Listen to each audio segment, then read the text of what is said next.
Good morning. I hope that you are doing well this morning, enjoying your favorite cup of coffee, your favorite cup of tea, or depending on when you are watching this video, maybe you've already transitioned over to water.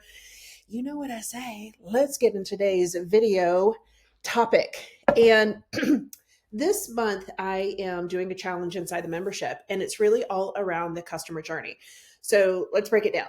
First thing that I did was the Plan With Me Live. So we talked about quarterly planning.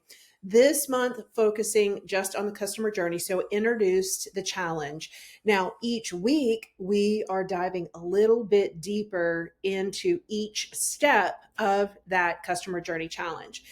And this week, the thing that I really want to focus on is being clear and clickable.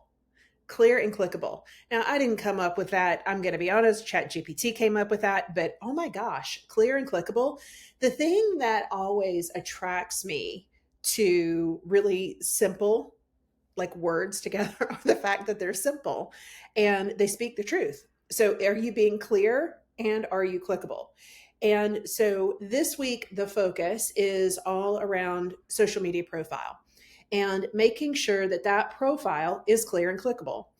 Now, I'm working one-on-one with a coach, and I call constructive criticism, call my baby ugly, because that really just kind of lowers the threshold there of being able to accept constructive criticism. And it doesn't matter if it's clear to me, if it's not clear to you, or it's clear as mud, then that's the problem, right? And so that's what I always challenge myself, and that's what I always strive for. And so when I asked my coach to get some feedback on a sales page that I've had for a long time that's converted, I knew that I could do better. But it's almost like I'm handing that baby over and I'm like, oh, don't call it ugly. Don't call it ugly. Okay, call it ugly. And the questions that she asked are really three very simple questions. And I find that when I ask myself questions in my business, I'm immediately able to answer them. And then I'm able to use that data, use that information to then go take action, right?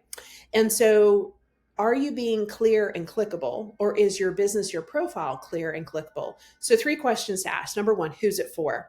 If I come to your site, if I come to your social profile, do I know that you are speaking to me? Who are you speaking to, right? And you don't have to speak to everyone.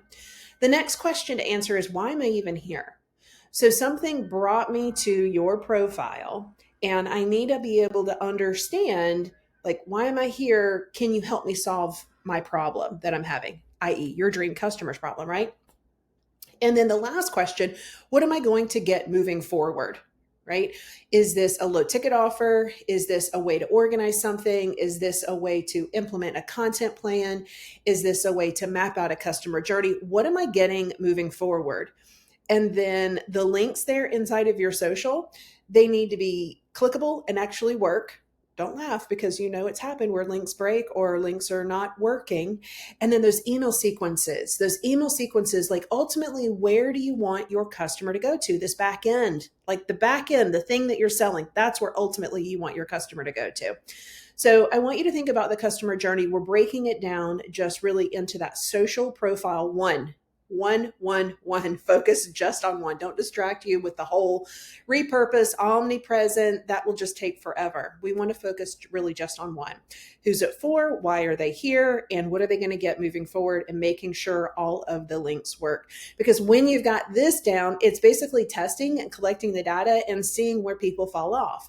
And the work that you put in, the work that you do, helps you to map out that customer journey and helps you to be confident really in the customer journey, the content that you are producing to attract the dream customer, and if it's resulting in sales really on the back end, if you think about it, right? Now, I'll just leave you with, oh, Rhonda, that seems really easy, going in and doing my social profile and making sure all of that stuff is up to date and that it's working. Well, the reason why I break things down into small, repeatable tasks, that's basically what I do, is because when I show you the whole customer journey, I know, like, people will say, I want that, right? They want that. It's the Cadillac. Everything has been thought out. They want that plan. That is what they want. But I know that they're currently working. So they've got all of this stuff happening. And then they've got life over here that's happening. So when they see the Cadillac, they're like, oh, but I can't do all of that now. And they feel very overwhelmed. And it almost, they feel guilty because they can't do that. So while it seems like a very simple, and it is, task, go implement and complete it. It's basically optimizing the social profile. Are you clear and clickable? And asking yourself the 3 questions: who's it for? Why are they there? And what are they going to get moving forward? All right. Until next week, take care. We'll talk soon.